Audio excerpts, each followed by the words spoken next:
Hey everybody, welcome to the channel. I'm glad you can make it because in today's episode, we are going to be freeze drying the world's most hated candy, candy corn.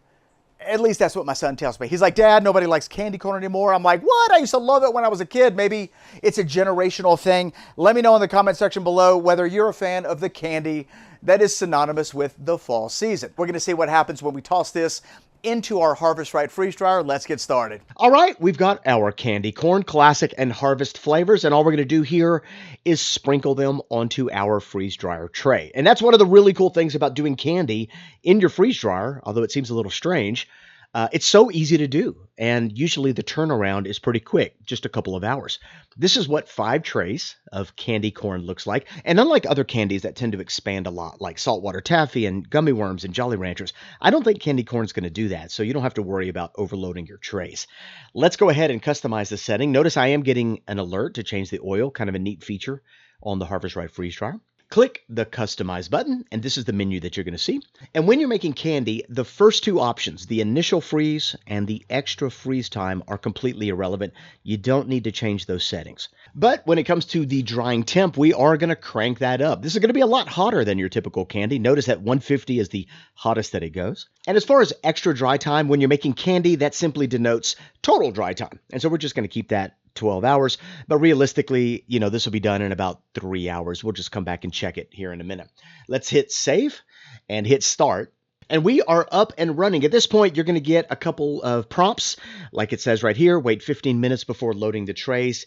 The vacuum chamber is going to be cooling, and then after 15 minutes, this is what it's going to look like. Toggle the high temperature mode candy process to on, and all you got to do is just press that one time, just like so.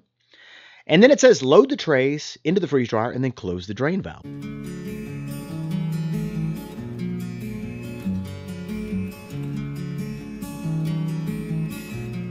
The valve is closed, our trays are loaded, let's hit continue. And at this point, we need to determine whether we want to warm the trays. Warming the trays allows you to soften the candy before the vacuum pump kicks on. And so notice that for this particular candy, I'm going to crank that up to about 35 minutes.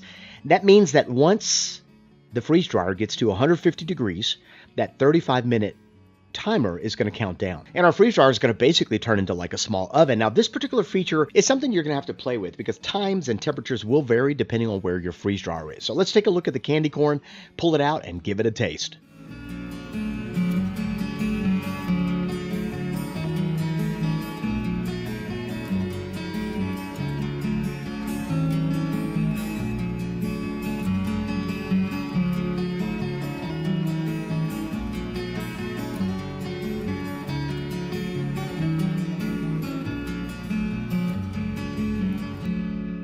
All right, well, this is our candy corn. It's all freeze-dried. Kind of interesting the way that it turned out. And this is one that is freeze-dried compared to one that is not freeze-dried. Let's hold them a little bit closer. We definitely got some expansion in the freeze-dried version, and that's because we warmed the trays and the temperature was so hot. If you don't do that, what you're going to end up with is a freeze-dried candy corn that's about the same size as the original, but the end result is going to be ultra dense, and I'm looking for light and crispy. Let's give it a taste. All right, folks, here it comes. Moment of truth. What does freeze-dried candy corn taste like? Going in.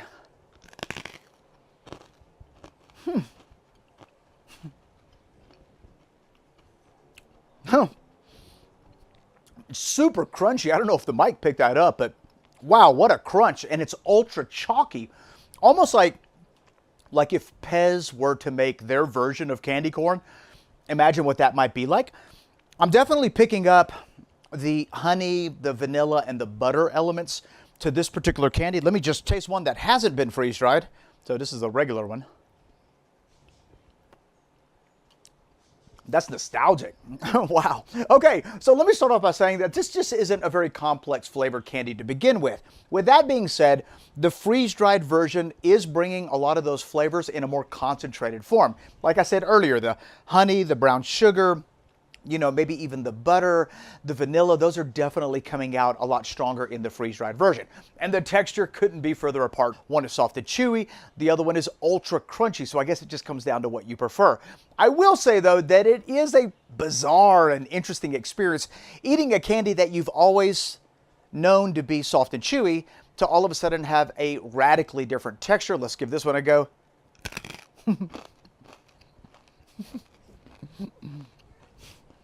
So weird. I don't know what to think about it. I got to be honest. I like the intensity of flavor. I like the crunchy, crispy aspect to it. Not a huge fan of that chalky element.